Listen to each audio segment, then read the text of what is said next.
नमस्कार, भक्ति टॉप 20 में आपका स्वागत है और मैं हूं आपके साथ रणजीत कुमार। आइए आगे बढ़ते हैं और आपको बताते हैं धर्म और आध्यात्म जगत से जुड़ी आज की 20 बड़ी खबरें।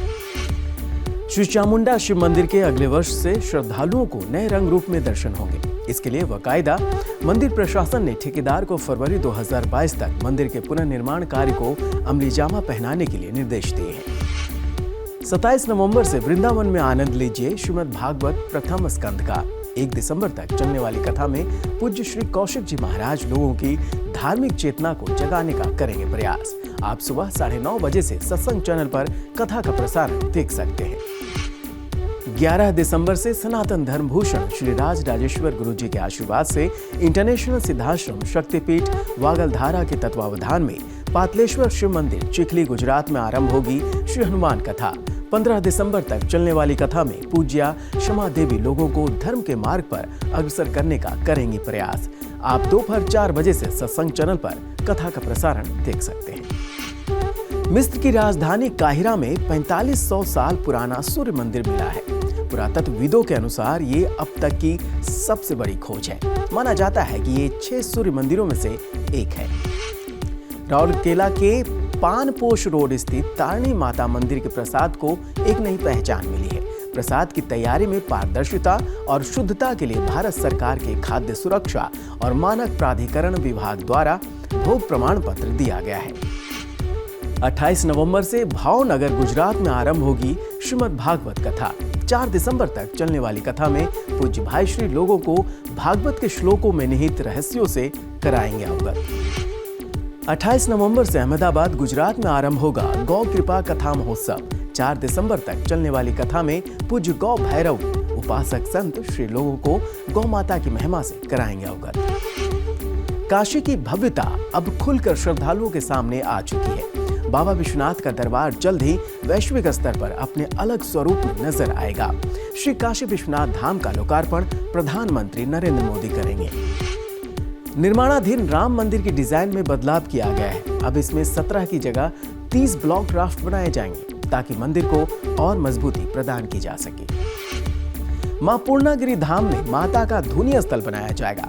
भैरव मंदिर से मुख्य मंदिर तक देवी मां के भक्ति गीत गूंजेंगे। मंदिर समिति की खुली बैठक में यह फैसला लिया गया है। उत्तराखंड में चारों धामों के कपाट बंद होने और देव डोलियों के शीतकालीन गद्दी स्थल में विराजमान होने के बाद शीतकालीन यात्रा का भी विधिवत आगाज हो गया है। अब देश विदेश के भक्त शीतकालीन मंदिरों में आकर अपने आराध्य के दर्शन कर सकते हैं। पंचकेदार शीतकालीन गद्दी स्थल और ओमकारेश्वर मंदिर ऊखीमठ का विशेष महात्म्य है। मानता है कि जो भक्त किसी कारणवश केदार और मद महेश्वर भगवान के दर्शन नहीं कर पाता है, वो ओमकारेश्वर मंदिर के दर्शन करने से उसे पंच केदारों के दर्शन का लाभ अर्जित होता है। अगर सब कुछ ठीक ठाक रहा और कोई कानूनी अड़चन नहीं आई तो दिल्ली के बुजुर्ग पाकिस्तान स्थित करतारपुर साहिब की भी यात्रा कर सकेंगे। दिल्ली सरकार बुजुर्गों को पाकिस्तान स्थित धार्मिक स्थल की भी यात्रा कराने की योजना बना रही है। सरकार ने इस बारे में रेलवे से जानकारी मांगी है। 4 धाम यात्रा की तरह ही अब उत्तराखंड सरकार पहली बार विंटर टूरिज्म को बढ़ावा देने का काम करेगी। साथ ही पर्यटकों को उत्तराखंड की संस्कृति व वहां की खाद्य वस्तुओं को अंतर्राष्ट्रीय स्तर पर पहचान दिलाने का काम भी किया जाएगा। कामाख्या धाम को अयोध्या धाम के उपनगर की पहचान दिलाने की तैयारी है। इसके लिए लोक निर्माण विभाग सड़क का निर्माण करा रहा है। ये सड़क मवई चौराहा से सीधे कामाख्या भवानी मंदिर के बीच बनेगी। वायु प्रदूषण से निपटने के लिए दिल्ली सरकार की ओर से कदम उठाए जा रहे हैं। इसके तहत सड़कों पर करीब 1000 पर्यावरण बसें चलेंगी।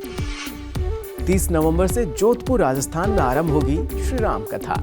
8 दिसंबर तक चलने वाली कथा में पूज्य संत श्री मुरलीधर जी महाराज लोगों को प्रभु श्री राम के आदर्शों पर चलने की देंगे प्रेरणा। आप सुबह 9:30 बजे से संस्कार पर कथा का प्रसारण देख सकते हैं। 28 नवंबर से घिनौची कटनी मध्य प्रदेश में आयोजित असंख्य पार्थिव शिवलिंग निर्माण रुद्राभिषेक महारुद्र यज्ञ एवं अष्टादश पुराण प्रायण श्रीमद् भागवत कथा का विशेष प्रसारण किया जाएगा। 4 दिसंबर तक आप रात्रि 10:30 से संस्कार चैनल पर इस कार्यक्रम का प्रसारण देख सकते हैं। 25 नवंबर से भिंड मध्य प्रदेश में आरंभ श्रीमद् भागवत कथा। 1 दिसंबर तक चलने वाली कथा में परम पूज्य श्री रमाकांत व्यास जी रावतपुरा धाम वाले लोगों को धर्म के मार्ग पर अग्रसर करने का करेंगे प्रयास। आप दोपहर 1 बजे से शुभ टीवी पर कथा का प्रसारण देख सकते हैं। हिमाचल प्रदेश की सभी शक्तिपीठों में अब QR कोड सिस्टम से दान की नई व्यवस्था शुरू हो गई है। इसके अलावा नैना देवी शक्तिपीठ से वृक्षम प्रसादम योजना शुरू की गई है।